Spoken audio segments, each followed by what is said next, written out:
নমস্কার দর্শক বন্ধু। অনেকেই বলেছিলেন বাড়ি কিংবা ফ্ল্যাট বিক্রি হতে চাইছে না, বহু চেষ্টা করছেন, খরিদ্দার আসছে ঠিকমতো মনের মতো দাম হচ্ছে না, বা যে কোনো কারণে হোক কোনো মতেই জানি বাড়ি বা ফ্ল্যাট কিন্তু বিক্রি হচ্ছে না। একটা কথা বলে দিই, বাড়ি বা ফ্ল্যাটে কখনোই যে জিনিসগুলো ব্যবহার হয় না, ব্যবহার করেন না, সেগুলো রাখবেন না। আর কি লোহার কোনো মূর্ছা ধরা জিনিস ঘরের মধ্যে রাখবেন না, তাহলে কিন্তু কোনোদিনও বিক্রি হবে না।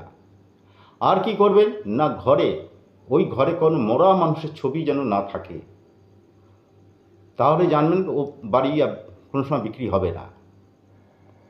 তাহলে কি করতে হবে না, এটা 7টা শনিবারের মধ্যেই হয়ে যাবে। 7টা শনিবার আপনারা ওই ঘর থেকে যে ঝাড় দেবেন, ঝাড় দিয়ে ধুলো যে উঠবে, সেই ধুলো এক কালো তিলের সাথে মিশাবেন, মিশে 7টা শনিবার আপনারা পুকুরে, নদীতে বা গঙ্গায় যেখানে খুশি ভাসান। নমস্কার।